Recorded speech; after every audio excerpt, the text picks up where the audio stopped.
और अब बात करेंगे जबलपुर से आ रही बड़ी खबर की, जहां चाकू से हमला करने वाले 3 लोग गिरफ्तार किए गए हैं। छेड़छाड़ का विरोध करने पर यह हमला किया गया था। महिलाओं के भाई पर हमला किया था। छेड़छाड़ करने पर महिलाओं ने घर में सूचना दी।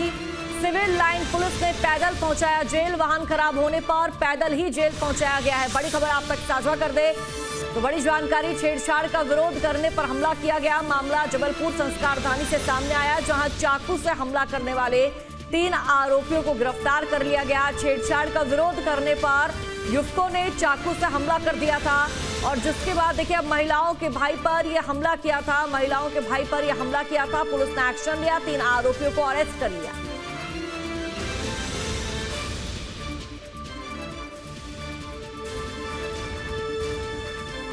और ज्यादा जानकारी साझा करेंगे संवाददाता अमित सोनी हमारे साथ फोन लाइन पर जुड़ चुके हैं। अमित, पुलिस प्रशासन ने लोगों को न्याय दिलाया और न्याय दिलाते हुए 3 आरोपियों को अरेस्ट कर लिया। क्या अपडेट इस पूरे मामले में? बिल्कुल, 3 आरोपियों को सिविल लाइन इलाके से अरेस्ट किया। सबसे बड़ी बात आपको बता दें, तीनों आपराधिक प्रवृत्ति के व्यक्ति हैं। कुछ 2 महिलाएं जा रही थी, उनसे उन्होंने छेड़छाड़ की। छेड़छाड़ का विरोध करने के बाद जब उन्होंने अपने परिजनों को बुलाया तो इन बदमाशों ने उनके पर चाकू से हमला कर दिया। उन्हें तत्काल रूप से मेडिकल जबलपुर के चिकित्सालय में एडमिट कराया, जहां उनका इलाज जारी है। लेकिन पुलिस ने उस मामले में बड़ी तत्परता दिखाई। सिविल लाइन पुलिस ने 3 आरोपियों को अरेस्ट किया और उसके बाद इन्हें तत्काल जेल भेजा। आपको बता दो, जब इन्हें जेल लेकर जा रही थी तो पुलिस की गाड़ी खराब हो गई, जिसके कारण तीनों को पैदल पुलिस जेल लेके गई है। बड़ी तत्परता का पुलिस ने परिचय दिया और बदमाशों को सबक सिखाते हुए जेल में भेजा है। जी बिल्कुल अमित, इन आरोपियों को सबक सिखाते हुए पुलिस ने जेल भेजा। शुक्रिया आपका जानकारी साझा करने के लिए। देखिए, जानकारी के अनुसार इन युवकों ने युवती के साथ छेड़छाड़ की थी और युवती के भाई ने इसका विरोध किया था और मनचलों को ये बात बर्दाश्त नहीं हुई, जिसके बाद मनचलों ने युवक पर हमला कर दिया, चाकू से वार किया। युवक हालांकि अस्पताल में भर्ती है, लेकिन पुलिस प्रशासन द्वारा इस पूरे मामले में त्वरित एक्शन लिया गया, कार्रवाई की गई और इन 3 आरोपियों को गिरफ्तार करके सलाखों के पीछे डाल दिया गया है। जबलपुर से एक और बड़ी जानकारी आप तक साझा कर दे। होटल में अचानक आग भड़की। आग लगने से हड़कंप मचा। आग लगने से होटल का गोदाम जलकर खाक हो गया। देखिए, फायर ब्रिगेड ने आग पर काबू पाया है। जानकारी के अनुसार बड़ी खबर आप तक साझा कर दे। जबलपुर से ही जानकारी सामने आ रही है, बड़ी खबर सामने आ रही है, जहां होटल में अचानक आग भड़क गई। आग लगने से इलाके में हड़कंप मच गया। अमित हमारे साथ लगातार जुड़े हुए हैं। अमित, क्या जानकारी, क्या आग पर काबू पा लिया गया है, क्या अपडेट फिलहाल? देखिए, देर रात द्वारका होटल इलाके की, बस स्टैंड इलाके की बात है कि द्वारका होटल में अचानक उसके किचन में आग लग गई। धीरे धीरे आग इतनी तेज हो गई कि उसे आग पर काबू पाना काफी मुश्किल था। दमकल की 5 गाड़ियां लगभग मौके पर पहुंची, उसका आग पर काबू पाया गया। जिससे अभी फिलहाल जो मामला शॉर्ट सर्किट का बताया जा रहा है, लेकिन उससे काफी नुकसान भी हुआ है। गोदाम जो पूरी तरह से जलकर खाक हो गया, तो कहीं ना कहीं नुकसान बना हुआ है। और दमकल की गाड़ी यदि मौके पर नहीं पहुंची तो बड़ी घटना हो सकती थी, क्योंकि आजू बाजू में टायर के गोदाम है, कोई भी चीज है। लेकिन दमकल की 5 गाड़ियों ने मौके पर पहुंचकर तत्काल आग पर काबू पाया। बिल्कुल अमित, क्या जानकारी, क्या जानमाल को भी नुकसान पहुंचा है? क्या किसी की जनहानि या फिर घायल होने की कोई खबर?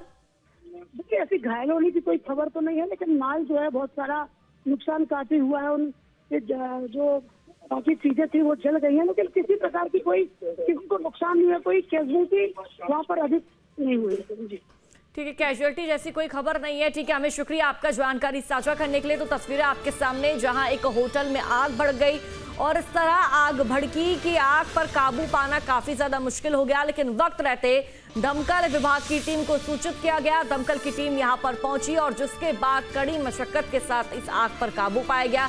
लेकिन ये तस्वीरें आपके सामने, होटल में अचानक जब आग भड़की तो इर्द गिर्द तमाम जो स्थानीय लोग थे काफी ज्यादा डरे हुए, सहमे हुए नजर आए। और फिलहाल देखिए, फायर ब्रिगेड ने कड़ी मशक्कत के बाद कई प्रयास किए और उसके बाद इस भीषण आग पर काबू पाया गया। और अब बात करेंगे सागर से आ रही बड़ी खबर की, जहां सागर में नहीं थम रही कटरबाजी। 24 घंटे में हुए 3 हमले। शिमला होटल के पास फिर चला कटर। एक युवक पर कटर से हमला किया गया। हमले में बुरी तरह युवक जख्मी हो गया। आरोपी की तलाश में पुलिस जुटी है। खबर सागर से है। देखिए, जहां कटरबाजी की घटनाएं लगातार बढ़ती जा रही है। बीते 24 घंटों में कटर से हमले के 3 अलग अलग मामले सामने आए हैं, जिनमें एक युवक की जान तक चली गई। ताजा घटना गुरुवार शाम को कोतवाली थाना क्षेत्र में शिमला होटल के पास हुई है, जहां एक युवक पर कटर से हमला कर उसे गंभीर रूप से घायल कर दिया गया। ज्यादा जानकारी साझा करेंगे संवाददाता नितिन भट्ट हमारे साथ फोन लाइन पर जुड़ चुके हैं। नितिन, क्या जानकारी है, कटर से क्यों आखिरकार हमला किया जा रहा है? और देखिए, पिछले 24 घंटे में कई वारदातें सामने आ चुकी है इससे जुड़ी। जी, हम आपको बता दें कि ये तीनों अलग अलग घटनाएं हैं।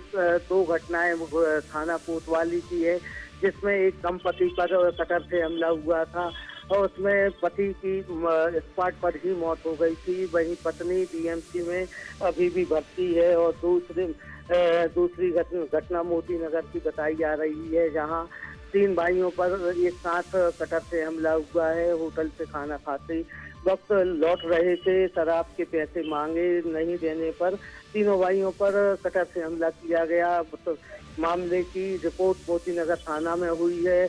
और ये ताजा घटना जो है ये शहर के बीच बाजार कटरा बाजार का मामला है, जहां 2 युवक आपस में लड़े और पीठ पर कटर से हमला किया। वहीं स्थानीय लोगों ने जो कटर से हमला करने वाला व्यक्ति है उसके साथी को पकड़कर वहीं धुना और पुलिस के हवाले कर दिया और मुख्य आरोपी की अभी तलाश जारी। ठीक है नितिन, शुक्रिया आपका जानकारी साझा करने के लिए। तो देखिए, जिन युवकों द्वारा कटर से हमला किया गया, आरोपी को पुलिस के हवाले भी कर दिया गया है ऐसी कई घटनाओं में, क्योंकि कटर की जो घटना है लगातार क्षेत्र में बढ़ रही है। हालांकि जो इस मामले का आरोपी है, पुलिस उसे ढूंढ रही है, उसे खोजा जा रहा है, क्योंकि आरोपी इस वक्त फरार चल रहा है। और आगे बढ़ने की बात करेंगे दुर्ग से आ रही बड़ी खबर की, जो स्टील फैक्ट्री में भीषण आग लग गई। फैक्ट्री के आसपास आग लगने से हड़कंप मच गया। लंबे वक्त से बंद थी फैक्ट्री, वेल्डिंग के दौरान चिंगारी लगने से आग लग गई। फायर ब्रिगेड ने आग पर काबू पाया। दुर्ग के इंडस्ट्रीज एरिया स्थित एक बंद पड़ी स्टील फैक्ट्री में रखे डामर के कंटेनर में भीषण आग लग गई। आग लगते ही फैक्ट्री के आसपास अफरा तफरी मच गई। बताया जा रहा है कि फैक्ट्री लंबे वक्त से बंद थी और वहां स्क्रैप का काम चल रहा था, और इसी बीच वेल्डिंग के दौरान चिंगारी वहां तक पहुंची और देखते ही देखते भीषण आग लग गई। आग लगते ही फौरन दमकल विभाग को सूचित किया गया। सूचना मिलते ही दमकल की 2 गाड़ियां मौके पर पहुंची और आग पर काबू पाया। आग की जानकारी लगते ही मौके पर थाना की पुलिस भी पहुंची। फिलहाल आग पर काबू पा लिया गया है। पावर हाउस में छावनी चौक में आखोज चौक से ये कंपनी में है जो आग लग गया था यहाँ पे। इसमें करीब करीब बताया जा रहा है कि इसमें पूरा वो केमिकल है और पूरा वो डामर है, वो उसमें पूरा लगा था आग। यहाँ पे पता नहीं कंपनी बंद था, अचानक कैसे लग गया आग, हादसा हुआ है। ये फायर ब्रिगेड गाड़ी आई है, उसके बाद इसमें आग को कंट्रोल पाया गया। कितना मशक्कत करना पड़ा? ये मशक्कत सर अब दोनों तरफ से लगा था सर, दोनों तरफ से हम लोग कंप्लीट किए हैं घूम के। पूरा ऑयल में लगा था आग, पूरा ऑयल था कि डामर? ऑयल था सर, पूरा डामर भी है पूरा सर। हम काम कर रहे थे तो वेल्डिंग करने में कुछ चिंगारी लगा होगा। यहाँ पहले से डामर का स्टॉक था, है ना, ऊपर से पूरा घास थे तो समझ में नहीं आया कि अंदर इतना वो है, तो कहीं से वो चिंगारी गया तो उसके लिए वो आग लग गया था। बहुत बड़ी कोई दिक्कत नहीं है। कोई डामर वाला कोई काम था, अंदर वो डामर था ना, वही लीकेज होकर वहाँ जमा हो गया था। हाँ, कुछ कटिंग काम करते, डिस्मेंटल काम कर रहे थे। और अब बात करेंगे शहडोल से आ रही बड़ी खबर की, जो आईटीआई छात्र ने आत्महत्या की है, पेट से फंदा लगाकर जान दी। कोल्हा चौकी टोला का मामला है। सूचना मिलते पुलिस मौके पर पहुंची। मामले की जांच में पुलिस की टीम जुट चुकी है। शहडोल से बड़ी जानकारी सामने आ रही है। देखिए, आईटीआई छात्र ने आत्महत्या कर ली है। जो फिलहाल सूचना सामने आ रही है, आईटीआई छात्र जिसने आत्महत्या कर ली, मौत को अपने गले लगा लिया, पेट से फंदा लगाकर जान दी है। ज्यादा जानकारी साझा करेंगे संवाददाता कृष्णा तिवारी हमारे साथ फोन लाइन पर जुड़ चुके हैं। कृष्णा, आईटीआई के छात्र ने आत्महत्या कर ली, क्या कारण, क्या वजह?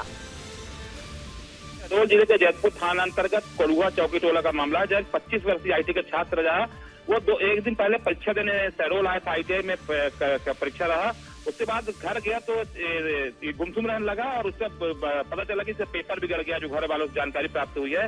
उसके बाद सुबह उठा और घर के जाके पीछे आम का पेड़ था, उसमें जाके फांसी लगा ली। हालांकि पुलिस पूरे मामले की जांच कर रही है। मृतक चौधरी था, रात से कुछ खाया पिया भी नहीं था, घर वालों का कहना है। उसके बाद ये सुबह ये कदम उठाया।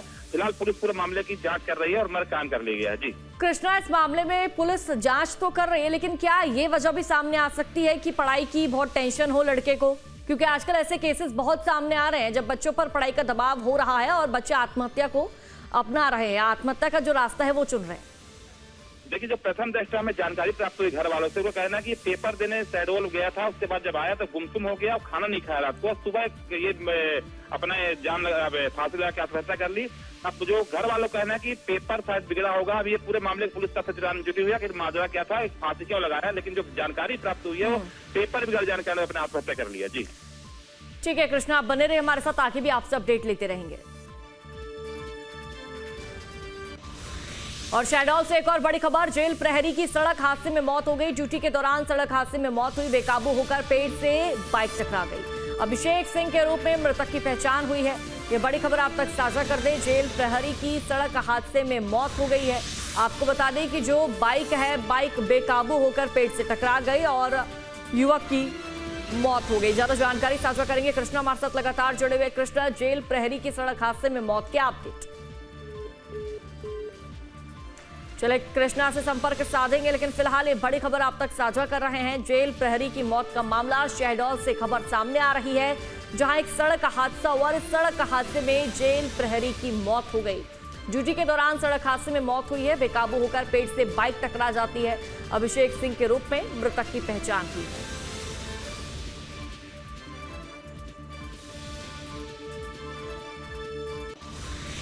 और अब बात करेंगे छिंदवाड़ा से आ रही बड़ी खबर की, जहां दो बाइकों में आमने सामने टक्कर हो गई। हादसे में 2 लोगों की मौत हुई है, 2 घायल हैं। घायलों का अस्पताल में इलाज जारी है, घायलों को अस्पताल में भर्ती कराया गया है। पुलिस ने मामला दर्ज कर इस पूरे मामले में जांच पड़ताल शुरू कर दी है। अमरवाड़ा थाना क्षेत्र के सिंगौड़ी चौकी का ये मामला बताया जा रहा है। तो 2 लोगों की मौत हो गई है, तो वहीं 2 लोग घायल हैं। छिंदवाड़ा से बड़ी खबर और ज्यादा जानकारी साझा करेंगे संवाददाता महेश चांडक हमारे साथ जुड़ चुके हैं। महेश, 2 बाइकों की आमने सामने टक्कर हुई, क्या अपडेट इस पूरे मामले में? कितने लोगों की जानहानि हुई है, कितने लोग घायल हैं? पिंडरे डबीर जहां पर ये घटना घटी है, दो मोटरसाइकिल आमने सामने टकराई, जिससे 2 लोगों की मौत हो गई। 2 की हालत अभी गंभीर है, जिनको अमरवाड़ा के अस्पताल में उपचार के बाद छिंदवाड़ा जिला अस्पताल पहुंचाया गया है, जहां उनका इलाज चल रहा है। पुलिस ने मामले को जांच में लिया हुआ है। अमरवाड़ा पुलिस ने मामले के संज्ञान में लिया, चूंकि सिंगोड़ी थाना क्षेत्र के अंतर्गत का ये मामला है और पुलिस अब इस मामले की जांच कर रही है। परंतु वहीं 2 लोगों की जो मौत हुई है और 2 लोग घायल हैं, जिनका इलाज छिंदवाड़ा के अस्पताल में चल रहा है। पुलिस मामले की जांच कर रही है। बिल्कुल महेश, पुलिस मामले की जांच में जुटी है। शुक्रिया आपका जानकारी साझा करने के लिए। तो घायलों को अस्पताल में भर्ती कराया है। देखिए, हादसे में 2 लोगों की मौत हो गई, तो वहीं 2 युवक ऐसे हैं जो कि घायल बताए जा रहे हैं, जिनका अस्पताल में इलाज जारी है, अस्पताल में भर्ती है। पुलिस ने मामला दर्ज कर लिया और इस पूरे मामले की जांच पड़ताल भी पुलिस प्रशासन द्वारा शुरू कर दी गई है। देखिए, अमरवाड़ा का पूरा मामला, अमरवाड़ा थाना क्षेत्र की सिंगौड़ी चौकी का पूरा मामला है, जहां एक हादसा घटित हो गया। छिंदवाड़ा से ये अपडेट, छिंदवाड़ा से खबर आप तक साझा कर रहे हैं। 2 बाइकों की आमने सामने इस तरह भिड़ंत, तो इस तरह टक्कर हो गई कि भीषण हादसा घटित हो गया और जानकारी के अनुसार 2 युवकों की मौत हो गई है, तो वहीं 2 युवक घायल हैं। अब बात दमोह से आ रही बड़ी खबर की करेंगे, जहां गौ हड्डियों की तस्करी का मामला सामने आया। मिनी ट्रक से गौ हड्डियों की तस्करी की जा रही थी, जिसको जब्त किया गया है। विश्व हिंदू परिषद बजरंग दल के कार्यकर्ताओं ने वाहन को पकड़ा, सिंहपुर तिराहे पर गाड़ी को रोका गया। इसके साथ ही आपको बता दें कि जांच के दौरान वाहन में गौ हड्डियां पाई गई है। वाहन से लगभग 20 बोरी गौ हड्डियां बरामद की गई है। पुलिस ने 2 लोगों को इस मामले में गिरफ्तार किया। पुलिस ने वाहन को जब्त किया। आरोपियों से पूछताछ में पुलिस जुटी हुई है।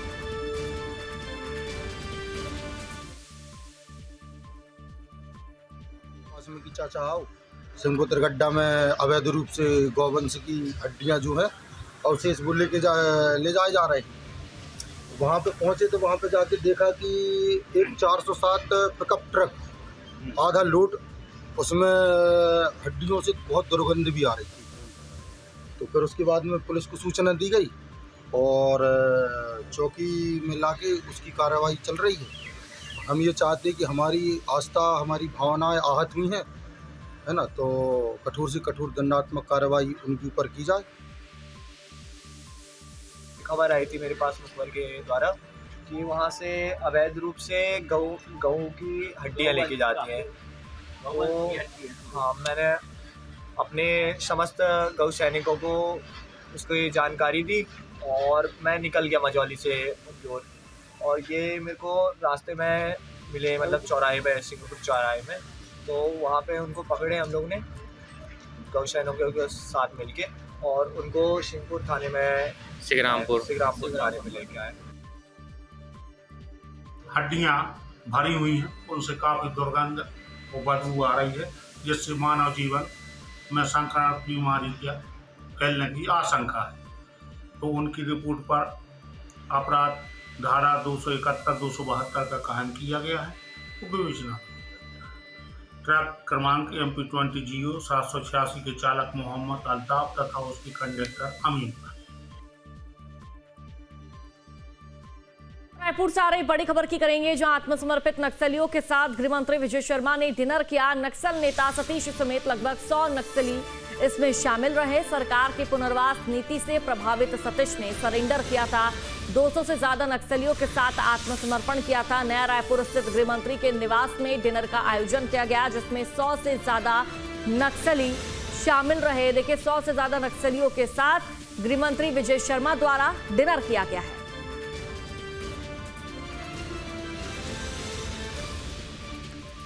तो सरकार की पुनर्वास नीति से प्रभावित होकर नक्सली लगातार सरेंडर कर रहे हैं। 200 से ज्यादा नक्सलियों के साथ आत्मसमर्पण किया गया।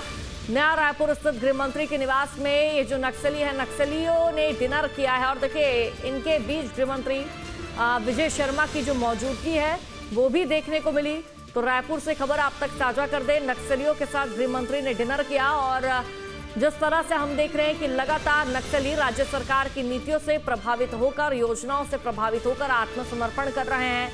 लगातार मुख्य धारा की तरफ ये नक्सली जुड़ रहे हैं, विचारधारा का साथ छोड़ रहे हैं और जो नक्सली अपनी मनमानी कर रहे हैं उनको सुरक्षा बलों की गोलियों से सबक सिखाया जा रहा है। लेकिन फिलहाल ये तस्वीरें आपके सामने, जब गृहमंत्री विजय शर्मा द्वारा इन नक्सलियों के साथ डिनर किया गया।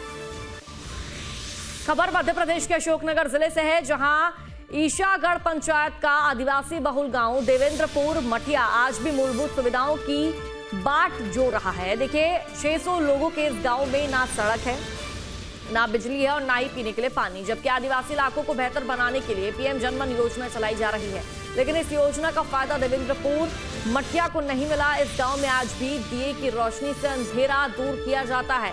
पानी की किल्लत होती है तो नदी का सहारा लिया जाता है और पढ़ाई लिखाई की बात तो छोड़ ही दीजिए, स्कूल तो है ही नहीं। हालांकि यहाँ रहने वालों को अभी भी उम्मीद है कि सरकार और उनके मुलाजिम उनकी सुविधाओं के लिए कुछ तो करेंगे ताकि उनकी जिंदगी बेहतर हो। ये जो आपने संज्ञान में लाया है इस ग्राम पंचायत के मामले में, ये जो संबंधित तीनों के डिपार्टमेंट हैं, ग्राम पंचायत, जिला पंचायत विभाग के लिए और अन्य जो वहाँ पे पेयजल के लिए डिपार्टमेंट हैं, इन तीनों से कल ही मुद्दे पर चर्चा हुई है। स्टेटस रिपोर्ट देने के लिए कहा गया, तो एक बार क्या वस्तु स्थिति है इसके बाद आ जाएगा। मध्य प्रदेश के अशोकनगर जिले के चंदेरी ईसागढ़ विधानसभा के एक गांव की हम वो आपको बदहाल तस्वीर दिखाएंगे, जहां उबड़ खाबड़ पगडंडी वाली सड़क से होकर की ग्रामीणों को आना जाना पड़ता है। इसके साथ ही उस गांव की यदि बात करें तो 500 के करीब आबादी है और 200 करीब वोटिंग है, लेकिन आज तक उस गांव में आज़ादी के बाद से मूलभूत सुविधाओं से ग्रामीण वंचित है। ना बिजली, ना पानी, ना स्वास्थ्य सुविधाएं। देश में भले ही लालटेन और चिमनी का जमाना चला गया हो, लेकिन अशोकनगर जिले के ईसागढ़ तहसील अंतर्गत देवेंद्रपुरा मठिया वो गांव है जहां आज भी यहां ग्रामीण बिजली की रोशनी देखने के लिए मोहताज हैं कि आखिर हमारे इस गांव में कब वो बिजली की रोशनी और पानी के नलों से आने वाला पानी दिखाई देगा। और ईसागढ़ तहसील है और जो देवेंद्रपुरा मठिया है और हमरे वहाँ के डेंगा मोचा। वोट डालने के लिए कहाँ जाती हो? डेंगा जाते हैं, मोचार जाते हैं वोट डाल। अधिकारी नहीं आया अब तक आपके गाँव में? नहीं आए अधिकार कोई नहीं आए। जे तो यहाँ से आएंगे, हमें करा के वो ले जाएंगे, सब भाई बहनियन को भैया को जो लेंगे वो ले जाएंगे। कुछ नहीं पता। क्या आश्वासन मिला है? कुछ नहीं मिला। क्या क्या समस्या आती है गाँव में? राशन कार्ड से मिला तो नहीं, पहले मिला तो अब तेल चावल कछु नहीं मिले। अब तो गेहूं दे देते हैं बस, नमक की पुड़िया बाय मिला लो और खा लो बस। और पानी है जाओ ना, नल्ला में पानी है ना, नंदन में पानी है ना, दिन में हेड पंपन में चला चला के हम भी थक भी जाते हैं। तो देख सकते हैं कि इस प्रकार से ये महिलाएं यहाँ पर बैठी हैं। इनको एक आशा की किरण जागी है कि न्यूज स्टेट की ग्राउंड रिपोर्ट दिखाए जाने के बाद प्रशासन कितना गंभीर रहता है, क्या इन लोगों की जिंदगी में चार चांद लगेंगे। जनप्रतिनिधि अधिकारी आते हैं, आश्वासन देकर चले जाते हैं, लेकिन आज तक इस गांव में एक बल्ब की, एक लाइट की डोरी भी नहीं डली है और पानी के लिए बोर भी किए गए, हेडपंप लगाए गए, लेकिन वह फेल हो गए, जिससे ग्रामीणों को गांव की बनी कुइया झरनाओं से पानी भरकर पीने को मजबूर होते हुए दिखाई देते हैं। Dinesh Prajapati, news state, Ashoknagar. और अब बात करेंगे बालाघाट से आ रही बड़ी खबर की, जहां कार्यकर्ताओं पर नाराज हुए दिग्विजय सिंह। देखिए, सर्किट हाउस में बड़ी माला लेकर पहुंचे थे कार्यकर्ता, दुत्कारते हुए माला पहनने से इनकार कर दिया दिग्विजय सिंह द्वारा। 2 दिन के दौरे पर है प्रदेश के पूर्व मुख्यमंत्री Digvijay Singh. Video social media में जमकर वायरल हो रहा है और ये तस्वीर आपके सामने। पहले इनको पटका पहनाया गया, उसके बाद तमाम जो कार्यकर्ता हैं काफी लंबी चौड़ी माला लेकर पहुंचे थे, जिसके बाद पूर्व मुख्यमंत्री दिग्विजय सिंह द्वारा माला पहनने से इनकार कर दिया। दुत्कारते हुए माला पहनने से इनकार किया गया है। और देखिए, 2 दिन के दौरे पर प्रदेश के पूर्व मुख्यमंत्री दिग्विजय सिंह इस वक्त है। वीडियो सोशल मीडिया पर काफी ज्यादा वायरल हो रहा है।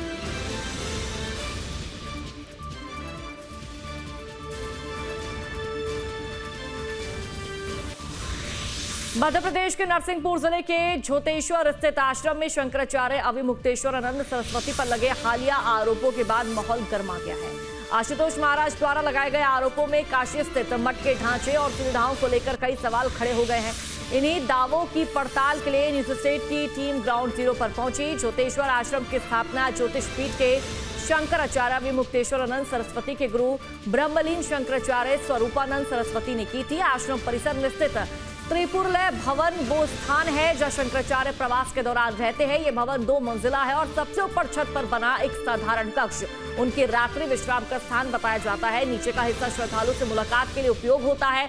हमारे नरसिंहपुर संवाददाता ने आश्रम के सेवादारों और संस्कृत पाठशाला के विद्यार्थियों से बातचीत की ताकि आरोपों और वास्तविक स्थिति के बीच का अंतर समझा जा सके। जहां पर आश्रम के प्रबंधन ने आरोपों को निराधार बताते हुए दावा किया कि सादगीपूर्ण जीवन जिया करते हैं।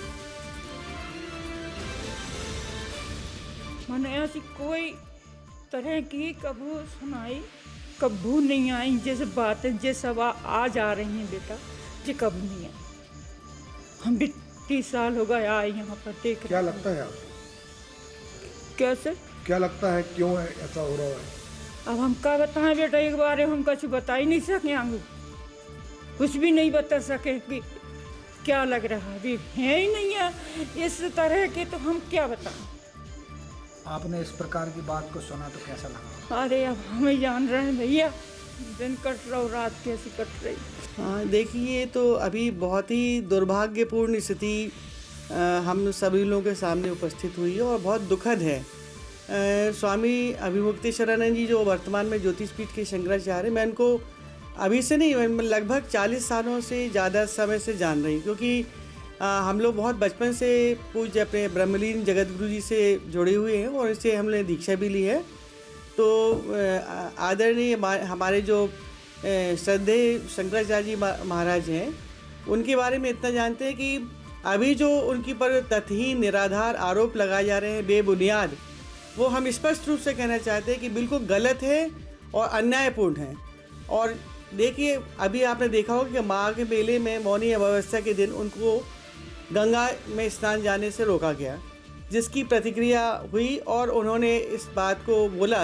हम ये कहेंगे कि जब से हमारे परम पूज्य जगतगुरु शंकराचार्य जी ने 11 तारीख डिक्लेयर की है गौ माता के लिए, तब से शासन प्रशासन के हाथ पांव फूलने शुरू हो गए थे और वो मुद्दे से भटकाने की नीति अपना राजनीति अपना रहे थे, जिसमें ये गौ माता की बात न उठा सकें और हम लोगों पे कोई प्रश्न न कर सके। सरकार ने बचने के लिए और लोगों ने अपने षड्यंत्रों के तहत में फंसा दिया, क्योंकि ऐसे आरोप प्रत्यारोप जो व्यक्ति जब नहीं कर पाता कुछ भी, तो ये लांछन लगाने के आज से नहीं है, ये पुरानी प्राचीन चली आ रही परंपरा कि किसी को ऊपर लांछन लगा दो वो सफाई देता रहे।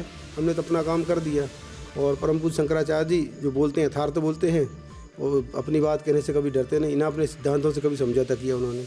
उसका आज हम लोगों के दिन देखना पड़ रहा कि आरोप हम लोगों के ऊपर लग रहे हैं। ये उनके ऊपर नहीं है, ये सनातन के ऊपर आरोप है।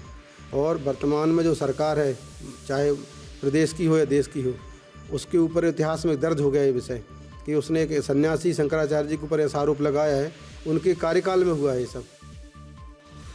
आपके मोबाइल पर तुरंत आएगी ब्रेकिंग न्यूज, स्क्रीन पर सबसे पहले दिखेगी बड़ी खबर, देश दुनिया की हर खबर एक जगह। अब आपके मोबाइल पर तुरंत फटाफट इंस्टॉल कीजिए न्यूज नेशन ऐप और रखिए खुद को अपडेट।